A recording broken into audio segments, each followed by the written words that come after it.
কুলকুল করে বয়ে চলেছে পাহাড়ি নদী আর চারিপাশে রয়েছে সবুজে ঘেরা চা বাগান।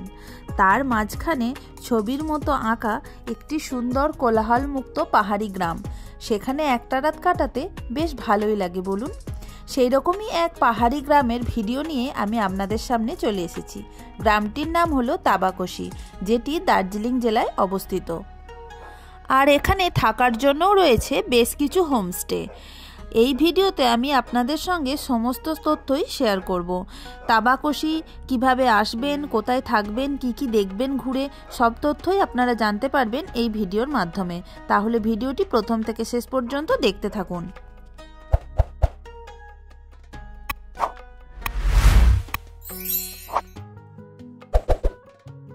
প্রথমেই আমি বলবো তাবাকোশি পৌঁছাবেন কিভাবে। তাবাকোশি যাওয়ার জন্য এনজেপি অথবা শিলিগুড়ি জাংশন থেকে আপনারা গাড়ি বুকিং করে যেতে পারেন। ছোট গাড়িতে ভাড়া পড়বে মোটামুটি 3 থেকে 3,500 টাকার মতো, আর বড় গাড়িতে 4,000 টাকার মতো ভাড়া পড়বে। আর এছাড়াও আপনারা যদি একটু কম খরচে তাবাকোশি পৌঁছাতে চান তাহলে অবশ্যই শেয়ার গাড়িতে পৌঁছে যান মিরিক, এবং মিরিক থেকে গাড়ি বুক করে আপনাকে যেতে হবে তাবাকোশি, কারণ তাবাকোশি পর্যন্ত যাবার কিন্তু কোনো শেয়ার গাড়ি পাবেন না। মিরিক থেকে ছোট গাড়িতে তাবাকোশি পৌঁছাতে 1000 থেকে 1200 টাকা ভাড়া পড়বে, আর বড় গাড়িতে 1500 টাকার মতো ভাড়া পড়বে। শিলিগুড়ি থেকে তাবাকোশির দূরত্ব 53 কিলোমিটার মতো, আর মিরিক থেকে 7 কিলোমিটার। তাই শিলিগুড়ি থেকে তাবাকোশি পৌঁছাতে সময় লাগবে প্রায় 2 ঘন্টার মতো। এরপর বলি তাবাকোশি পৌঁছে আপনারা থাকবেন কোথায়। তাবাকোশিতে থাকার জন্য বেশ কিছু হোমস্টে রয়েছে। রংভং নদীর পাশেই রয়েছে বেশ কিছু হোমস্টে, সেগুলির মধ্যে কোনো একটি বুকিং করে আপনি থাকতে পারেন। তবে আমি অবশ্যই বলবো আসার আগেই হোমস্টে বুকিং করে আসবেন। এখানে থাকা খাওয়া নিয়ে পার ডে পার হেড মোটামুটি সব হোমস্টেরই খরচ কম বেশি 1500 থেকে 1600 টাকার মতো পড়ে। তবে সিজন ওয়াইজ রেটটা হেরফের হতে পারে। তবে আমরা একদম রংভং নদীর পাশে ছিলাম না, আমরা একটু ওপরের দিকে চা বাগানের পাশে ছিলাম। আমাদের হোমস্টের নাম ছিল অরেঞ্জ ভ্যালি হোমস্টে। চলুন আমরা আমাদের হোমস্টের সামনে পৌঁছে গেছি।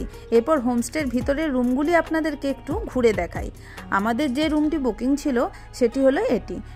চলুন এবার আমাদের রুমের ভিতরটা আপনাদেরকে একটু দেখিয়ে দিই।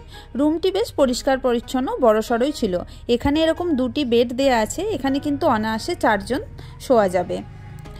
আর এর পাশেই রয়েছে একটি জানলা, যেই জানলার পর্দা সরালেই সুন্দর ভিউ দেখতে পাওয়া যায়। আর জানলার কাঁচ সরিয়ে চলুন আপনাদেরকে ভিউটা একটু দেখাই।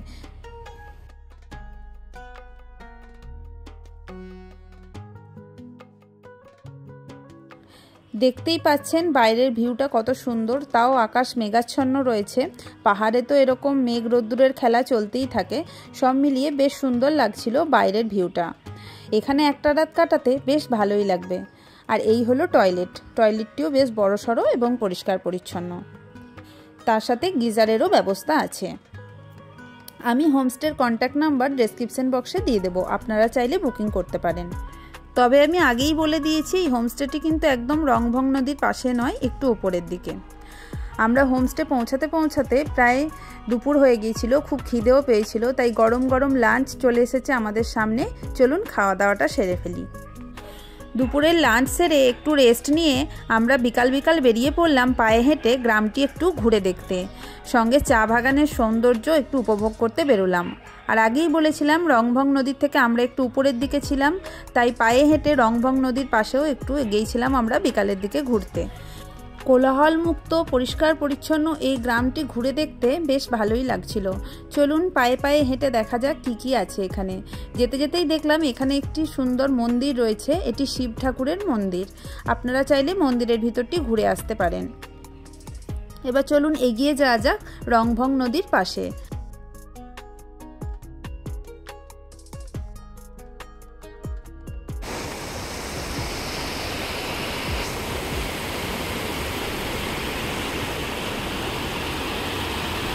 এই যে দেখতে পাচ্ছেন কলকল শব্দে বয়ে চলেছে রংভং নদী। আমরা রংভং নদীর পাশে চলে এসেছি।